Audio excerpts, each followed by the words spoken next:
Assalamu alaikum wa rahmatullahi wa barakatuh. It means peace and blessings of God to each and every one of you. I feel privileged to come to speak to your computer college, and the subject that I have chosen is the Qur'an and the computer. Naturally, you are inquisitive, wanting to know that this book of Islam, the Holy Qur'an, which was revealed 1,400 years ago, did it have anything to say about the computer? Mr. Deedat, you ask, how do you fit in the Qur'an with the computer? I said, you see, for a long time I myself didn't see it. I have been reading the Qur'an in a translation form like this one, the Arabic text with the translation, and I have been reading verses and they gave me some faint idea, but I didn't have a very clear picture until about 1975. How did it come about that I can see this relationship between the Quran and the computer? In 1975, I get a phone call from Zambia telling me that 8 tickets are waiting for me at the South African Airways. I must go and pick them up to visit Zambia on a lecture tour. So I rushed down to the center in Aliwal Street and Smith Street corner, South African Airways, and I go to the man of the reception and I tell him that I have had a phone call from Lusaka, Zambia, telling me that an air ticket is waiting for me. I have come to pick it up. And I know what I was expecting. I was expecting a booklet, coupons. You know what air tickets look like? Those coupons. So I was expecting such a thing like that. So I asked him that, look, I have come for it.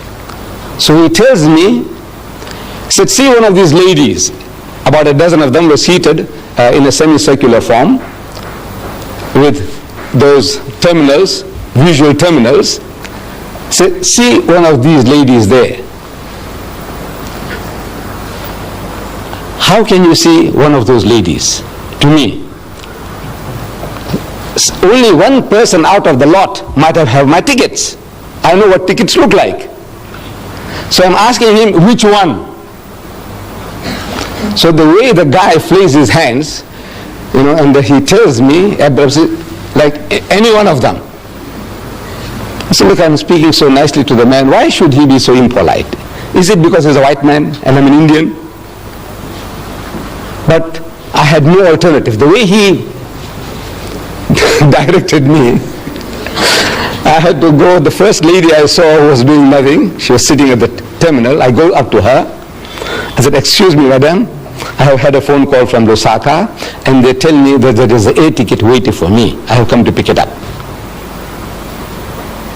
She asked me, what's your name? So I tell her, my name is Ahmed Deedat. She says, spell it. So I started spelling it. A-H-M-E-D, Ahmed, D-E-E-D-A-T, Deedat. While I am spelling, she is typing on the keyboard before her.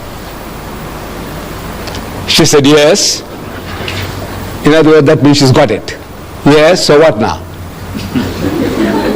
So I said, you see, I want to go from Durban to Johannesburg in the evening, on a Tuesday evening.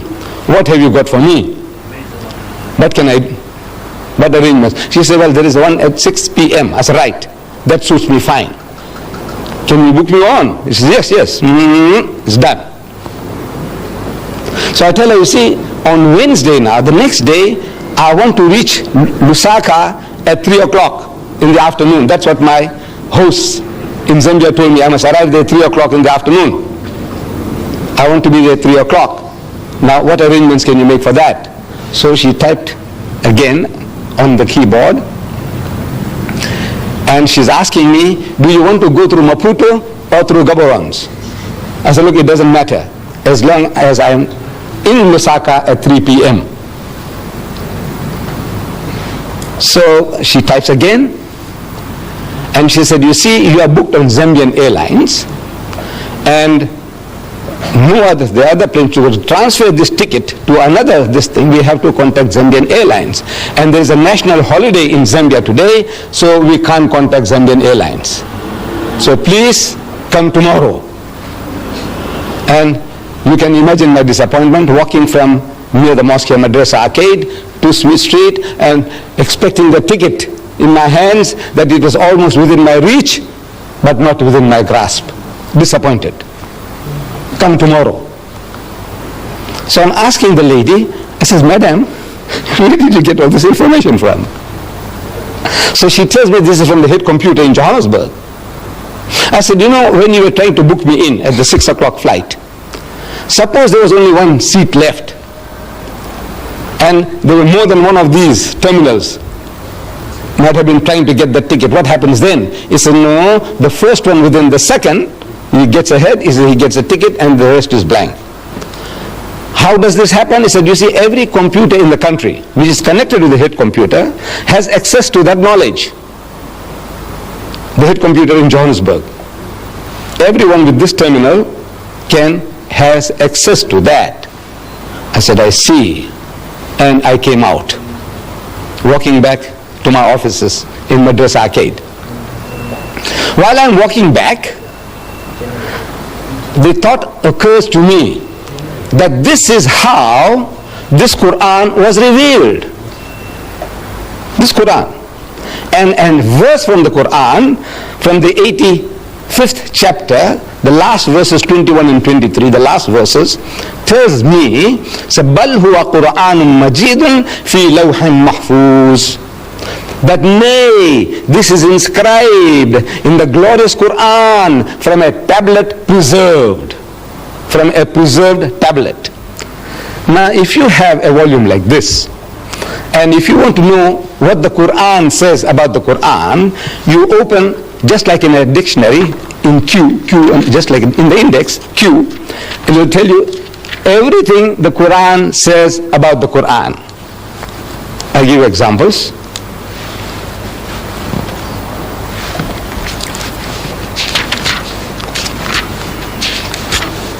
Qur'an, the divisions of the Qur'an, how it's divided into chapters and verses. Inspired message cannot be produced by other than divine agency. Verses, fundamental and allegorical, these are different topics. God is witness to the Qur'an. God's revelation, the Qur'an. Follow it and do right, the Qur'an. Respect and attention due to it. Book of wisdom, the Qur'an. It's in Arabic, the Qur'an. Described, and on and on and on. What does the Qur'an say about the Qur'an? The last subject in this index on the on the Qur'an, it says the tablet preserved. The tablet, this, when you have it, you'll be able to see it with your own eyes. It says tablet preserved, chapter 85, verses 21, 22. I read it to you. So the picture comes to me, this is how it happened. See, the whole picture comes along, the history of Muhammad, that he was in Medina, I have been reading, and a Christian deputation had come from Najran, an outskirt of Yemen. They had heard that another Arab now, he's claiming to be in communion with God, he's claiming to be a prophet. So these Christians, they said, let's go and see this another Arab, and we will question him, cross-examine him, want to know what does he know about religion. So they come to Medina, and they are housed in the mosque of the Prophet. They sleep in the mosque, they eat in the mosque, and they have a dialogue in the mosque for 3 days and 3 nights. It's going on. During the course of that discussion, the spokesman for the Christian is posing the question, among so many other things. He said, all right, now tell us, O Muhammad, what is your concept of God? And Muhammad, according to tradition, he doesn't just start answering. He, so to say, presses his spiritual buttons. There were no buttons to press.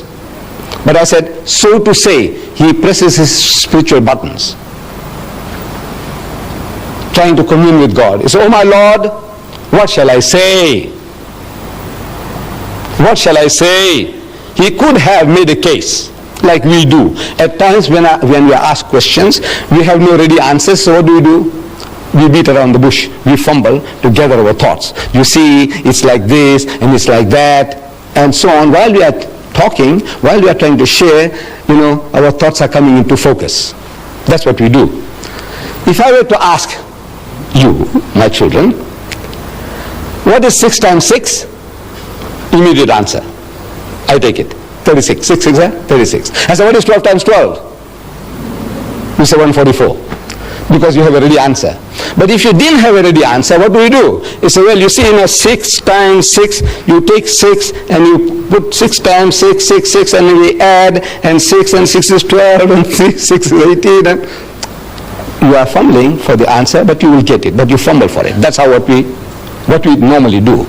Muhammad doesn't do that. He could have said, you see, our concept of God is almost identical to yours. You see, you believe in the God of Abraham and the God of Moses and the God of... He said, well, we also believe... This is how we all talk. That's how we talk. Not so Muhammad. He's asked a question and he must get it from the highest authority, from the head computer. So what he does, he presses spiritual buttons and comes the answer through his mouth. He is the end terminal. Every prophet of God is an end terminal of that head computer, the knowledge of God. If you are that, you have access to that computer, the head computer, and you have a problem and you commune, say, oh my Lord, what shall I say? He said, tell them, Moses was told, tell them, thou shalt not commit adultery, thou shalt not covet thy neighbor's wife, thou shalt not steal, thou shalt not kill.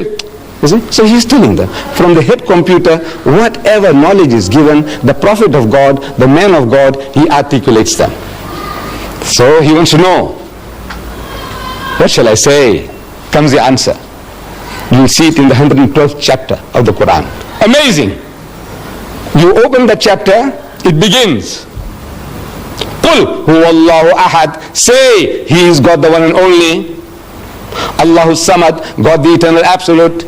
Lam yalid wa lam yulad. He does not beget and is not begotten. Wa lam yakul lahu kufuwan ahad. And there's nothing like unto him. Finish. Whole chapter is finished.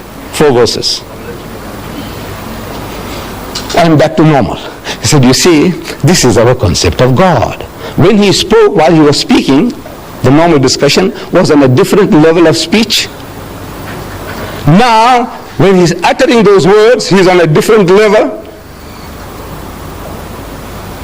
قل هو الله أحد الله الصمد لم يلد ولم يولد ولم يكن له كفوا أحد. And back to normal. He said, you see, this is our... Where did he get it from? He's asking. Oh my Lord. Nobody heard him. Nobody heard him say that. But he's asking, what shall I say?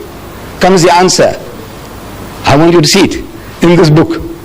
It starts, say, he is God the one and only. So why say? A chapter begins, say, he is God the one and only. Why say? Because asked, what shall I say? Comes the answer, say, he is God the one and only. Now, this is how every verse of the Qur'an was revealed to the Holy Prophet Muhammad according to his needs from the head computer. He is the end terminal. As I said and I repeat, every prophet of God, every true messenger of God is that end terminal. We are not. We haven't got that facility to make a direct contact with the head computer. Now this preserved tablet, what is a tablet? To me, that screen is a tablet, a visual screen. Your blackboard is a tablet. Your whiteboard or your green board, on which you write, is a tablet. Your computer chip is a tablet. The tablet of stone on which Moses wrote the 10 Commandments is a tablet. Now this tablet that God is talking about is not made of metal or stone or the silicone chip. It is a spiritual tablet, a spiritual knowledge. It is not material. Now what do you want to know? What else do you want to know? This is some aspect of what the Quran says about the Quran. What do you want to know about the Muslims and about Islam? Everything is in this book. The easiest way to have access to this knowledge about the Muslim is the book. We ourselves, we might be confused. The Muslim can be confused on so many things. But if you want to know authoritatively, what does your book of authority, the Quran, say? So you go to the Quran. So if you open the index, some of the subjects, I just give you a quick glance at some of the subjects. This book, claiming to be from God, naturally it must tell us everything about God that we can know. So, under G, look for God. There are more than 140 different references that you have access to from here, from this book, from this index. God. He is your protector. Chapter 2, verses 257 and onwards. He is the creator of all. He is most bountiful. He is merciful. He is most kind. He is beneficent. He is the orphan's shelter. He is the wanderer's guide. The guy's wandering around. He is a guide to him. He satisfies your needs. God present everywhere. He is unity. He is one, not one in a trinity. He is not one of two. He has got no begotten sons. He is wise.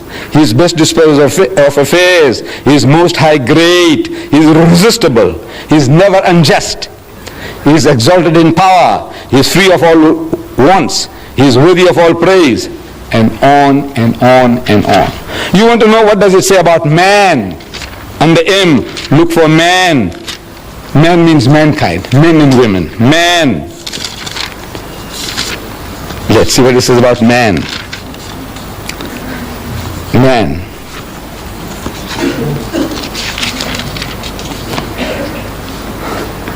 He is tested by God. He is being tested by God. In your behavior, what are you doing? How your mind is working. What you do. Things men covet. Things that men love most. And here, I might ask you, here, man as a male, I want you to tell me, if you can, what does he covet most? What does he love most? What does he want most? Huh? Money. Now don't be afraid. No harm done. We won't disqualify you in your exams. Yes, my child.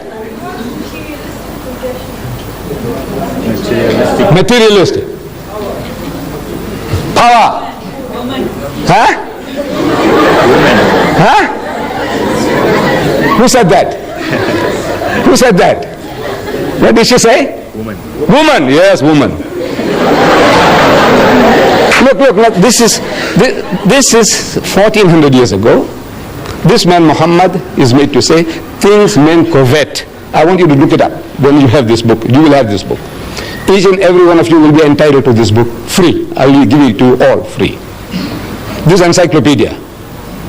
So no use me tantalizing before you. You know that golden carrot, and says, you see, it's there, it's there, it's there. And he says, where do you get it? I say, you see, you go to the Islamic Propagation Center and you buy one. Now I want to do business with you. No, I'm not here to do business. So the Quran says, زُيِّنَ لِلنَّاسِ حُبُّ الشَّهْوَاتِ مِنَ النِّسَاءِ. So fair in the sight of men is the love of things they covet. Number one, مِنَ النِّسَاءِ, of women. وَالْبَنِينَ, then your offsprings, your children. وَالْقَنَاطِيرِ الْمُقَنْطَرَةِ مِنَ الذَّهَبِ وَالْفِضَّةِ, and hoarded heaps of gold and silver, and wealthy land, and horses branded for excellence. These are the good things of this world's life, says the Quran. But the nearness to God is the best of goals to strive for. Number one, the greatest distraction for man is woman.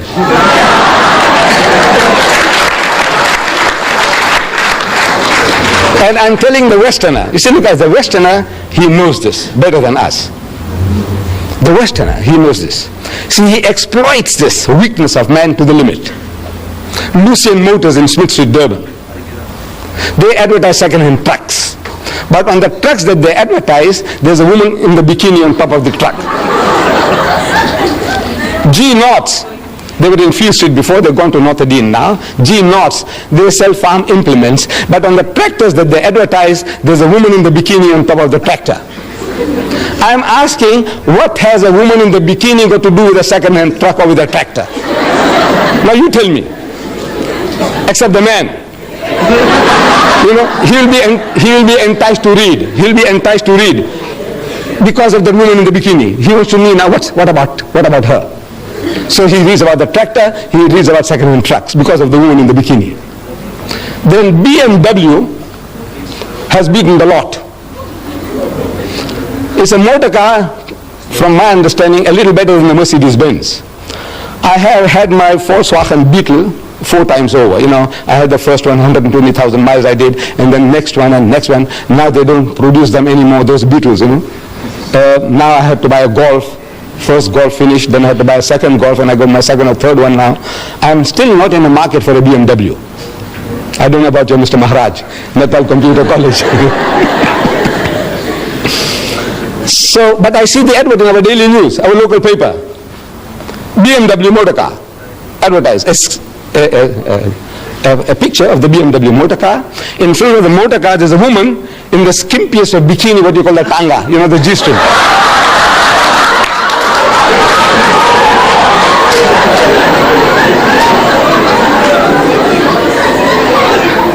And in front of the motor car, this woman is standing, you know, in a lustful, enticing pose. You know, you can almost hear her saying, "Come on, come on."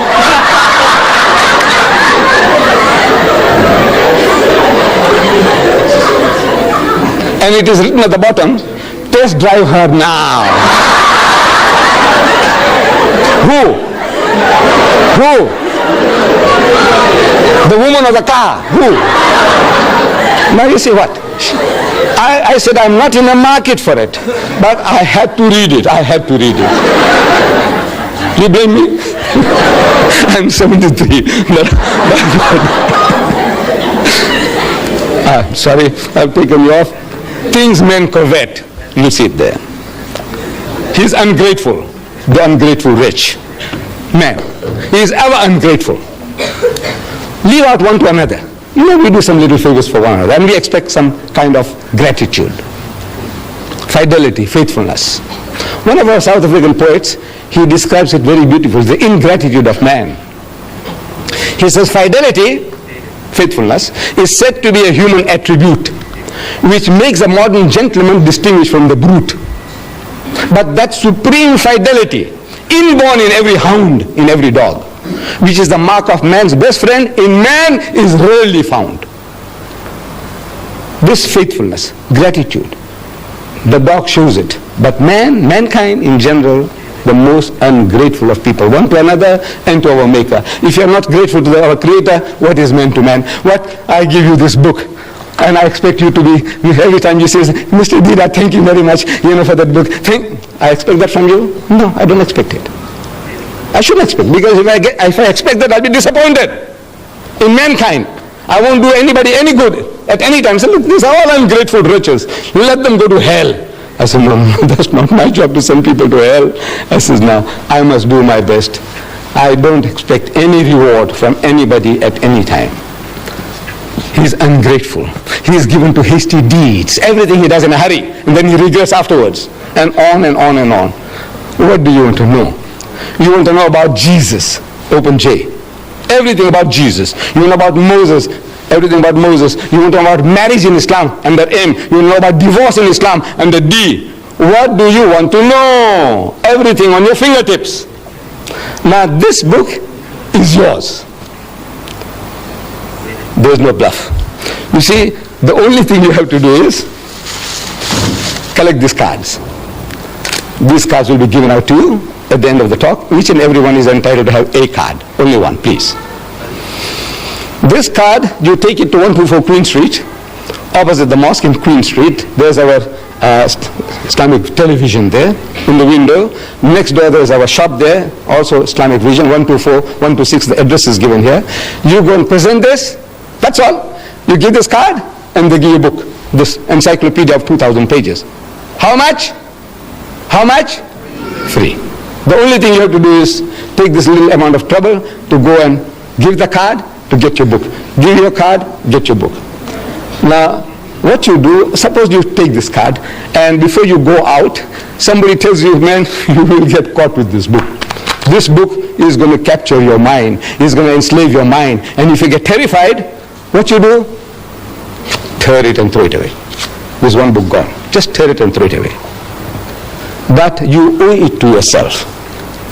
You owe it to yourself. There are in the world today 1,000 million Muslims. Just from the point of view of knowing how their minds are working, just from that point alone, you want to know what does his book say about what and what and what. The guy, the Muslim fellow who comes to you, you make an appointment, and the guy turns up late.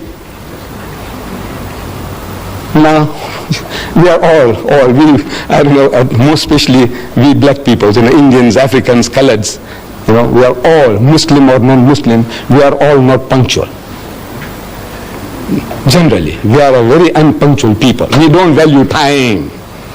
But now if the Muslim fellow lets you down, you see, you have something to beat him with. And he can't fight back.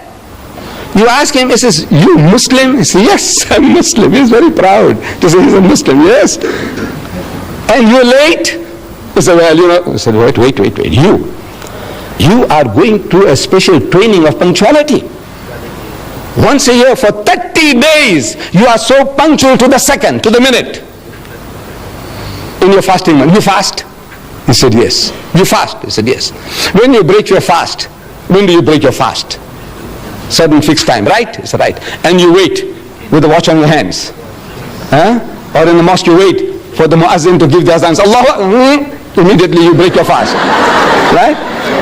Or in the old days, I used to live here as a young boy in Prince Edward Street, and we wait. You see, when the azan, the time for the breaking of the fast or the time for the evening prayer comes, they switch on the light of the minaret. And the children are waiting in all the street corners. They watch for the light. And they start shouting all over. We used to hear those days. It says, Batti Silgi, Roja Choro. It says, the light is on, break the fast. Light is on, break the fast. And everybody starts. Straight away. No wasting of a second. Right? For 30 days you did it. To the second. And you can't meet an appointment. You are the fittest guys in the world for appointments, for punctuality. That's what you are trained for. And you give it to him. You find a guy eating pork chops. You may say, you Muslim? He says, yeah. He says, I thought your book says you can't eat the pig. He said, no, this is ham. Said, look now what you're talking about. That's a pig, man, piece of pig. Call it ham, call it bacon, call it Vienna sausages. It's pig. Tell him so. So can you see now, if you just know, it puts you on a better wicket. And I want to put each and every one of you on a better wicket to put the guy right. My Muslim brothers and my children, put them right. And you will get pleasure in it. Because, by God, because you are not creating offense. You say, look, this is your teaching, Mr. Deedat. This is your teaching. So, this is what I'm offering to you. This book it's a book of ornamental for you from the knowledge point of view, the psychology of man, about religion in general. You want to know about karma. Have you heard the word karma? Yes. There's a Hindu term, karma, the law of cause and effect. The law of cause and effect. That every action has a reaction. Beautiful. We believe in that. Everything you do, it has its repercussions. Karma. You want to know about karma? Open K. In this book. And you say about karma. You know about lingam. I don't know whether you know. And the L, you'll find lingam. There. In this book. Believe me. In this Qur'an. What do you want to know? So you owe it to yourself that you take this little trouble of carrying this card and going along and redeeming it for this book. Absolutely free of charge. Now, my dear children, Mr. Chairman and the lady here, I leave myself open to questions, any questions. You can ask any questions. Even criticism will be welcome. I assure you, my children. This old man can take it. I am yours. Yeah.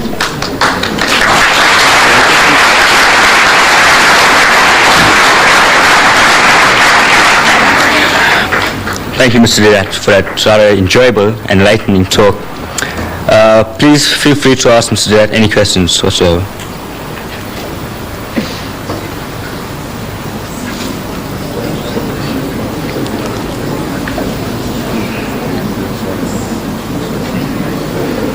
Yes, my child. Why are Jews and Muslims enemies?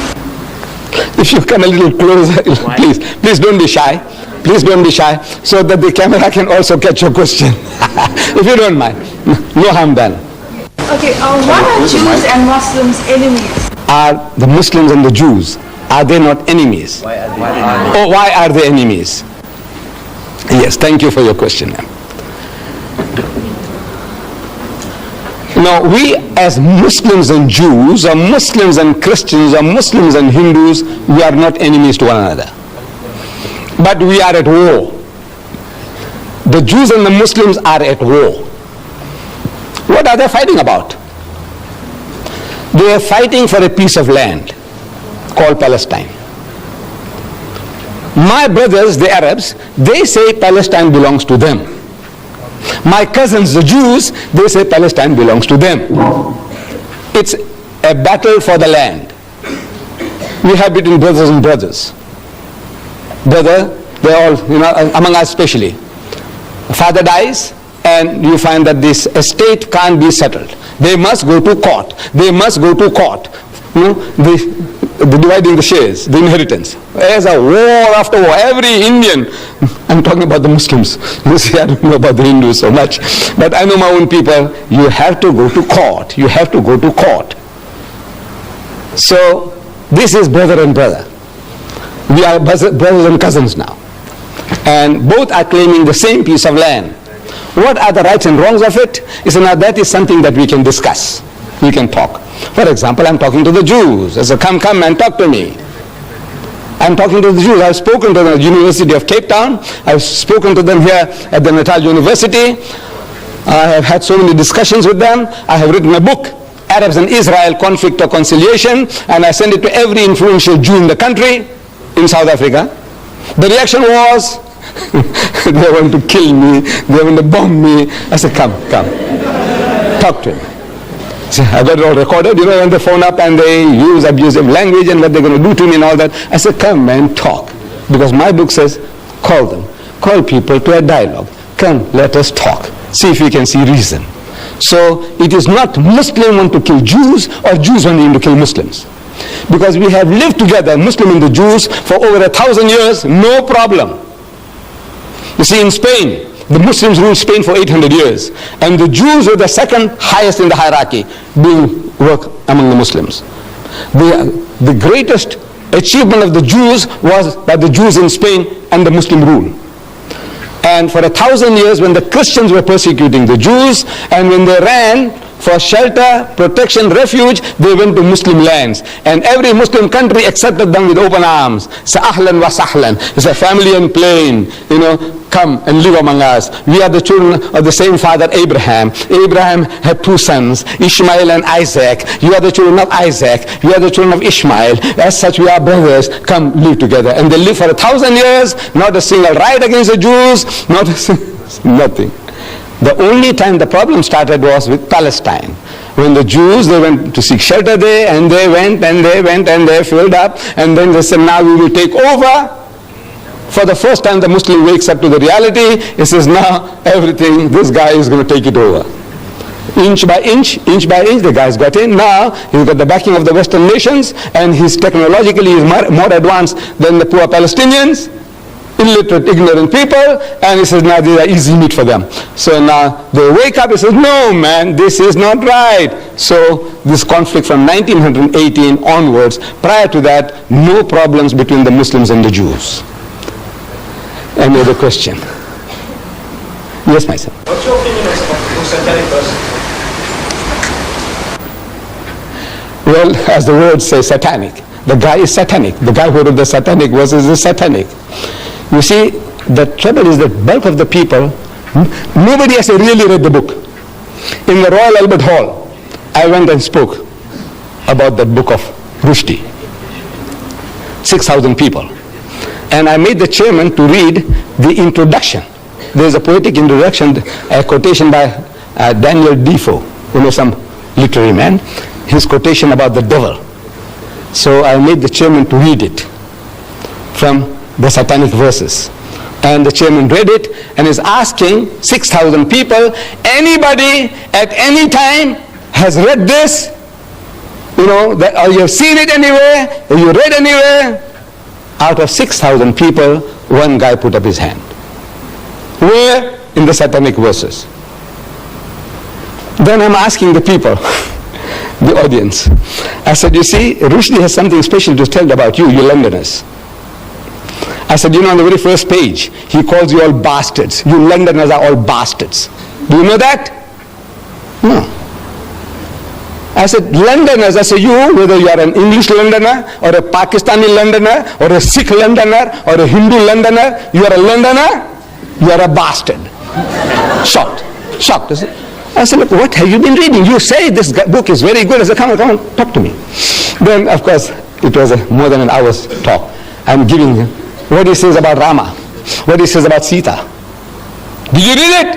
He says, no. I said, you will want to kill him, you. What is about you white people? The whole white race is his white women, no mine, fat, Jewish or non-differential. White women, I can't say, there are other words. What they are good for. I can't. But I said, now you talk to me. You want to know? I said, you white man, you know what he says about your mother, your wife, your sister, your daughter. You Jew, you know what he says about your mother, your wife, your sister. I want to know what are your reactions. Then this is what he says about Rama and Sita. This is what he says about all of your whole white race. And on and on and on. The filthiest, dirtiest book in my life I ever came across was the Satanic verses. Really satanic. Keep away from it. From the price point of view, at one time it was costing 15 pounds. There's 75 rands. You know where 75 rands on that? It's about 540 pages. 75 rands. Here I'm giving you, my son, 2,000 pages free of charge.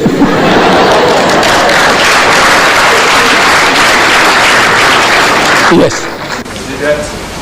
Just a while ago, you told me that Allah is very merciful and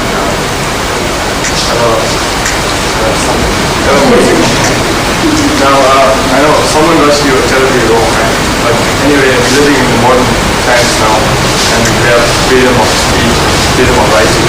But that's besides the point. If Allah is merciful, who are we as people to report judgment on Rushdie? Because, you see, we didn't create Rushdie. He was created by God himself. Right?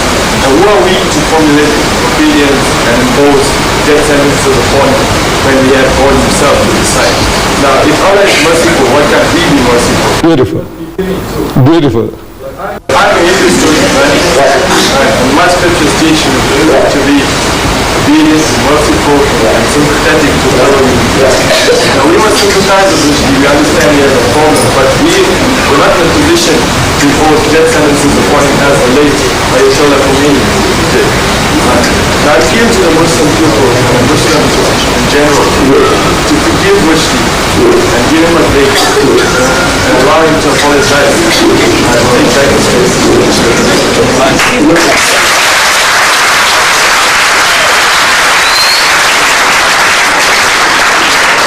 My son, very beautiful thoughts. God is merciful and we are expected to be merciful. He is just and we are expected to be just. He is beneficent, we must be beneficent. Charitable. He is holy, we must be holy. That is the teaching of Islam. That is the teaching of Hinduism. It's a beautiful teaching. But now, we are also told to respect one another. Now I ask you, what is your name? So you tell me I'm Mr. So-and-so, Naidu, or Padyachi, or Mudli, or Govanda, whatever. They say, yes. I knew your great-grandmother. Because a lot of people, I know their grandfathers and grandmothers. I'm 73 now. Since I was a young man, I have been moving around a lot, you see, I know. So I said, yeah, your grandma, yeah, man. Weekends are stage, she used to live there, you know. You know she was the biggest whore. I said, you know she was international, not only for Indians. Now if you punch me in the jaw, have I a right to blame you? I said, what am I doing? I'm asking for it. Am I not? He said, what am I doing? Talk, man, talk. Talk nicely about everybody. You swear my mother, look, you can call me anything. I'm big enough. I told you. I said, this old man can take it, if you remember. You know, I said, ask any questions, even criticism will be welcome. I said, this old man can take it. I stand by that. But now you come along there while you're asking me questions and you swear my mother, you know, at this age, I will punch you on the jaw. By God. No, I'm not. I'm talking frankly. My mind is still 16. In my mind, I'm still 16-year-old. I know my body belies that. You see, but my mind tells me I can give it to you, and I will punch you on the jaw. Maybe I'll break your jaw and also break my hand, because it's gone too soft now. It's not what it was before. You see. But now this is the natural reaction of anybody. You swear my mother? Look, call me anything, man. Call me an ox, call me a donkey, call me a fool. I can tolerate you. But leave my mother out of the picture. You understand? Don't talk about my mother. Don't talk about my wife. Don't talk about my daughter. Now there I'm going to go berserk. You blame me for that? You see, the Western law, beautiful. It protects the living. If I call your mother a whore, your mother has a right to take me to court. Did you know that? She has a right to take me to court for besmirching her fair name. I call her a whore. I must go and prove it. In the house of Islam, as a Muslim, in a Muslim country, if I call your mother a whore, I must produce 4 witnesses to prove it. That I saw her actually committing adultery. Not one, I saw another 3 witnesses. We all are eyewitnesses. And all the witnesses, you know, if they have to come to testify against your mom, they'll have to be consistent in their evidence and the cross-examination. If one of them fails, all the 4 will get 80 lashes each. You besmirch the fair name of a lady? Now, that is Islamic law, Western law, law of defamation. You say something about a living person, that person has a right to take you to court. That you know. But you see, Western law doesn't protect the dead. Your mother is dead, and I call her a whore. And I'm a big bully. I have a big gang behind me. I say, go on, do what you like. What can you do? What can you do? Nothing. You're helpless. Because the law doesn't protect this. And look, then now you must bring your mother out of the grave to come and say, look, I was not a whore. Which we can't do. So the stigma sticks. So that guy, I have no right to forgive. If somebody saw your mother, or I saw your mother, these people have no right to forgive me. Your mother has a right. If she's living, she has a right to forgive me. You forgive me, your brothers and sisters forgive me, your father forgives me, your mother but if your mother is dead, if she's dead, I get away with it. So this is the law why the man says, now you say something about my mother which is blasphemous, and the law of blasphemy in the house of Islam is death. Yes, anybody else? Yes, my son. Just one second. Let's give that young man a chance first. We'll come back to you. Yes, my son. What, you believe in Satan? Yes, that there is a power, satanic powers. I do believe. Yeah. How come with these Satanists, how come they only oppose the Christian religion and not the Islam beliefs? Maybe they have nothing to chew on. You see, the satanic people, what do you say? There's a cult. Is that what they are attacking the Christians, you say? Right. Because they come from Christian background. Sit down, my son. You see, they come from a Christian origin. All the Satanists, they were not Hindus before they became Satanists. They were not Muslims before they became Satanists. What were they? The background, Christianity. So in other words, they come from that background. They know more about their background, so they attack that background. I think that is the answer. Why would they want to attack the Christians and not the Hindus, not the Buddhists, not the Muslims? Why? I said, no, they have no knowledge about Buddhism, Hinduism, Islam. They have no knowledge, but they have knowledge about Christianity, so they can play on that. I think that is the reason. Yes, my son, you had something. Why do the Muslims wear a hood? Why do they wear a topi or whatever you want to call it? This is, from the religious point of view, in our relationships with God, it's not a necessity. This is not a necessity. But in society, we need an identity. Suppose I meet you in the street, I might think that maybe he's a Tamilian, and if I knew how to say good morning to you in Tamil, I would have said it. Otherwise, now I'm at a loss. The other guy, like me, who looks like me, the Banya, they are my cousins. You see, we are the same race. Banyas and me, I am a Gujarati Muslim. The Banyas are Gujarati Hindus. In our complexions, we are the same. The Banya Hindu and the Banya Muslim is the same. We also have the same surnames, if you know. Muslim Patel, Banya Patel. Muslim Desai, Banya Desai. Muslim Bhula, Banya Bhula. I'm sure you have come across. Right. So what is all this? No, actually we are one people. Now when I see the man in Grey Street, I'm telling you, frankly, I pass the people in Grey Street and a lot of people, they smile at me. Now I don't know whether the guy is a Banya Hindu or a Banya Muslim. I don't know. So I also smile. Because I can't make out. Because I keep on seeing them, their face becomes familiar, as if I know the guy. But now what shall I say? Shall I say Namaste? Shall I say Ram Ram? Shall I say Assalamu Alaikum? I said, what shall I say? So because I'm not sure, I also give a big smile. Now in the West, my people now, because of this problem, they start saying hi, hi, you know, you're 100% okay, you know, hi, you can't say salam babu, salam bhaiya, or you can't say, you say hi, hi becomes universal. So we wouldn't like to lose our culture and tradition. I like to wish you, my son, whether you are an African Muslim, I say assalamu alaikum. If I see you are an Indian, I say assalamu alaikum. Anybody, I go to China, I see somebody, I say assalamu alaikum. And that's an open door for us. So as soon as I say assalamu alaikum, I go to a strange place, Hong Kong. I've been there, Hong Kong, Singapore. And you see anybody say assalamu alaikum, I says, you know, I come from South Africa. Where is the mosque? He says, come, I will take you. Otherwise, I'm asking, excuse me, where's the mosque? So what's that? I don't know, I'm like a fish. If I recognize somebody, immediately say assalamu alaikum, and his heart and home are open for me. It's like an open sesame, you know, this headgear. So I said, now, for the purpose of recognition that I may wish people, I want my children and my people to have an identity. That, you know, we can wish you assalamu alaikum, it's wa alaikum salam, and immediately it's a bond is created, immediately. I give an example in the tubes in London. I've been sitting so many times, a man across from me, you know, sitting face to face in the train, in the tubes. And you dare not open your mouth. You don't know how to start. Because says, excuse me, when you come, look, among us, it's so easy. By God, it's so easy. If I say, assalamu alaikum wa rahmatullah, so where you come from? So he tells me, I come from certain such. Says, I come from South Africa. So where? Where from South Africa? He says, Durban. I said, what do you mean Durban? I come from Durban and I haven't seen you. I said, no, I live here in Springfield like this, like that. Immediate bond. Where you come from? I said, Pakistan.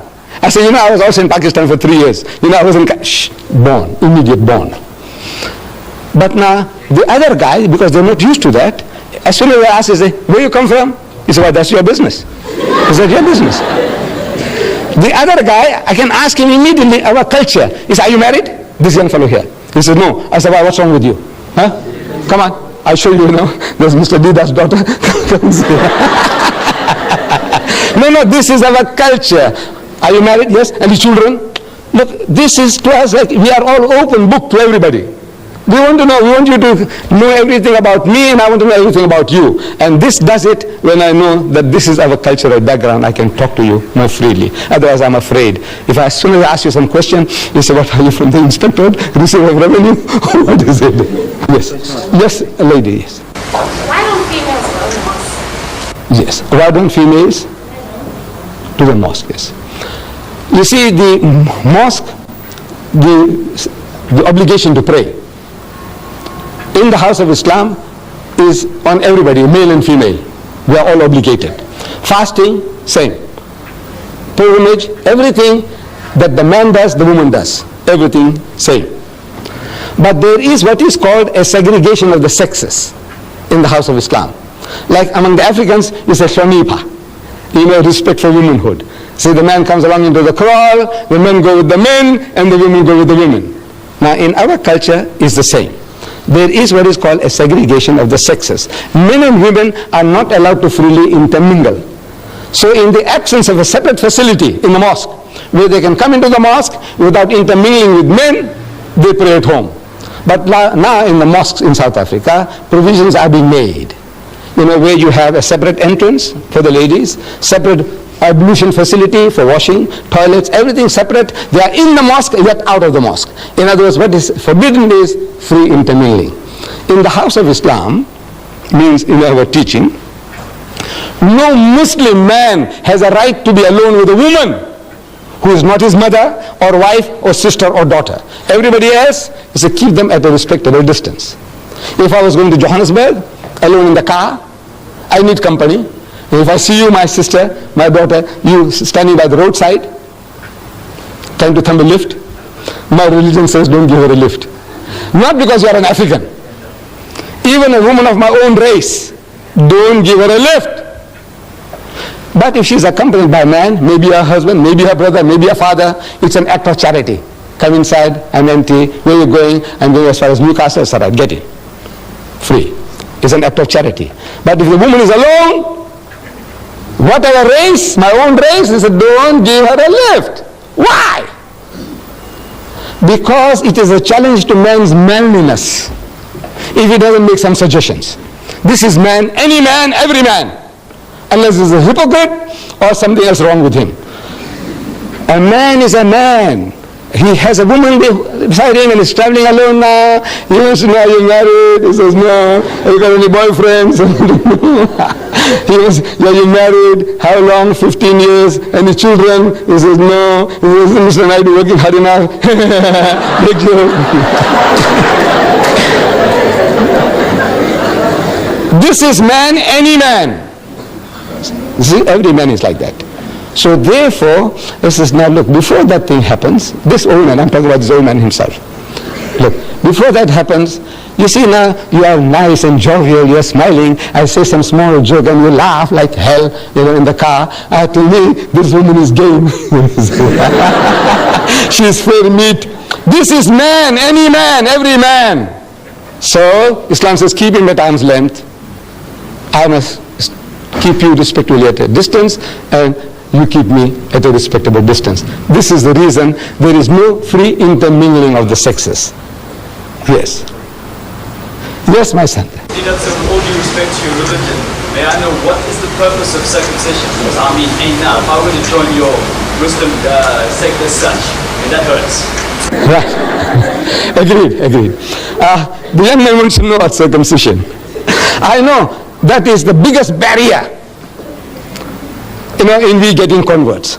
The man says, man, I agree with you, everything is fine, I said, look, man, you mustn't eat the pig. He said, but what's wrong, man? Pork? I said, well, I'll reason with you. He said, well, I can see your point.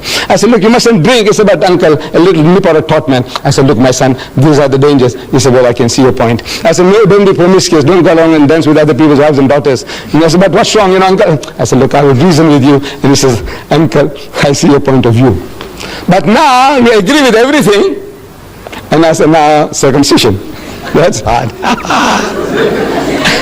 So now I said, now what is this? I said, my son, this is for your own benefit. Look, now I'm talking about yesterday, day before yesterday, there was in our local paper. Cancer, the cervix in women, which is a killer among women. Cancer of the womb is a killer of women. 85% of all women who suffer from cancer of the womb are wives of uncircumcised husbands. Problem. I went to the R.K. Khan hospital some years ago. I had a problem. And I'm sleeping there on the bed. So this is our culture. See, say you, what you here for? What you here for? Means what's your problem? What's your name, Mr. Reddy? So he tells me, so uncle, it's it's like this, like that, and what? He says, problem with the foreskin, circumcision. Next to me is a young boy, schoolboy. I said, what's wrong with you? He said, no, nothing wrong with me. I said, no, I want to know what brings you here. Why are you here? So he says, you see, uncle, difficult. So he's telling me, actually he's got constriction, he must be circumcised. He's also ready. Look, no insults upon the ready. There are readies here, so many. It's just coincidental that the guy next to the wall was a reddy, grown-up man. This guy was a reddy. Across the aisle, Hindustani gentleman, about 50 years and more. So I go up to him. I said, Bhaiya, what brings you here? Why are you here? So again, He's in turmoil, he's in torture. He's trying to tell me. He's got a problem. He must be circumcised, otherwise the skin has come in the way. I said, I'm telling the nurses. Look, you see, as you see me, I enjoy talking. So I say, your husband, is he circumcised? He said, no. Your husband, is he circumcised? He says, no. I say, hey, you got a problem. I said, tell them all to be circumcised. Not for religious reasons. I said, as much as we are vaccinated, for what? Our government tells us, according to health regulations, that if you're vaccinated, there's less likelihood of you getting smallpox and this and that. Diphtheria, anti-diphtheria, this thing, all that, they're doing it to you for what? To save you. They give us vaccination, inoculation against smallpox, typhoid and all that before you go overseas. What for? They hate you? No. But for your benefit. So now this circumcision, I said, if I came into power in this country, I will pass a law, circumcise every male child in the country, Indian, African, colored, white. Nothing to do with religion. I say for health reasons. I say 85% of my children, my daughters, who are married to uncircumcised husbands, they are suffering from cancer of the womb, a killer disease among women. I say just to save that, there are so many other philosophical aspects. You come and see me and I will give you further details which I can't share with you here. But I said now, just that alone, 85% of the women who suffer from cancer of the womb are wives of uncircumcised husband. I say circumcise everybody. It's that operation. You know how easy it is. You see, previously under primitive condition, the septic, this thing lasted for a long time and you suffered. Man, I had a young man circumcised on a Sunday morning, and Monday morning on a bicycle he went to work. It is as difficult as that. Sunday he gets operated on, and Monday morning he's riding a bicycle, he's making deliveries. Yes, my children. Anything else? Yes, my son. Satan is a chap Christian most because Christian, the background of Satan are from a Christian background. But wouldn't you state, looking at the Bible, that the reason why Christians are attacked is because of the conflict between God and Satan and the ultimate prophecy of the ultimate defeat of Satan by God, which is shown in the Bible? I didn't hear the detail of your question, but I think it's again about God and Satan. I think if you come a little closer, please. I'm sorry. I can't hear too well from that distance. Yes. That when they asked you about Satan and Satan's and Christians, right? you stated that Satanism. Satanism and Christians. Christians are attacked mostly by Satan. You say that Christians, that Satan is, the background is from Christians. But looking at the Bible, wouldn't you state that the reason which it seems better looking at the Bible is that God and Satan always were in conflict with each other, and there was a prophecy that Satan would be ultimately defeated by God. Wouldn't you say that is the reason why Satan is anti-Christian? I don't know really Satanism, what is the philosophy, why they are out to promote Satanism. Maybe Satanism gives them that freedom to do anything and everything which religion doesn't allow you. Hinduism won't allow you this thing, that thing, you won't allow you. It tells you no, thou shalt not commit adultery. Hinduism says that, Islam says that, Judaism says that, thou shalt not kill. We have certain common denominators. But now, as soon as the person starts straight-jacketing you, as a Hindu, as a Muslim, you want to be free to do what you like. You want to behave like an animal. You want to behave like a pig. People want to behave like pigs. So now the best thing is to disown. So it's to disown religion altogether. And they say, now this is a new cult, they call it Satanism. But now the battle is with us. Every individual, we believe, that we have all got this propensity for evil. We have two qualities in us, towards godliness and towards earthliness, devilishness. So the battle is on in all of us, everyone. The Holy Prophet Muhammad, he described the situation beautifully to his companions. While they are around him, he's telling them that shaitan, that's Satan or devil, shaitan courses through the body of man like the blood. He's passing through you. He's each and every fiber of you. He permeates you. Everybody. Shaitan, man means mankind. Shaitan courses through the body of man like the blood. It's imperceptible. It's there. Your blood is moving and going and doing the job without you feeling that the heart is pumping and now supplying blood to the brain to allow me to think. Without that I can't think. But all this is all automatic. Similarly, this evil propensity also in man is permeating him like the blood. Everybody. Muhammad says everybody. He said, what about you? See, they had the right to ask questions. You too. He says, me too. But mine is under control. Only difference is that the temptations are there, everybody, unless there's something wrong with you. You remember I described before? Something wrong with you. You are impotent or you are lunatic.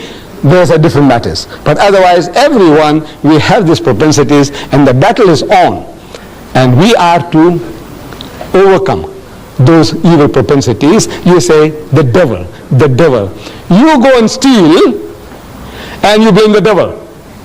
You go and rape and murder and you blame the devil. I want to know whether the devil came to you with horns, with a tail, with a barbed hook, with a ready complexion, and he told you to go and rape that woman. Did he? No. What is this devil you're talking about? It's you yourself. You are that devil. You are that Satan. But now very easy to pass the buck, blame some other guy. He told me to do this. And who told you? Did you see him? Did he whisper in your ears? What did he say? Did he speak to you in English or Zulu? That's Satan you're talking about. What did he tell you? In Tamil? What did he tell you? So this is like a good thing, passing the buck. The thing is, it's with you, in me, in you, in me, and we are to give battle to these forces through the guidance of God. Whatever God tells us, he says, no, I shall not do it, I'm programmed. So we are shown the two broad highways according to the Quran. Two broad highways, one leading to salvation and the other leading to hell. The choice is yours and you have the freedom of choice.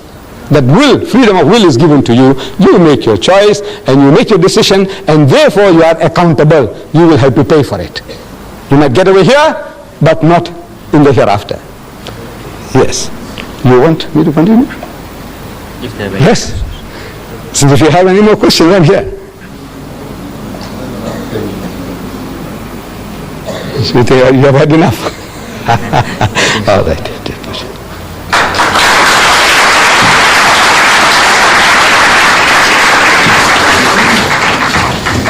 Thank you for your questions. That brings us to the end of our presentation. And once again, to our guest speaker, Mr. Ahmed Deedat, thank you very much.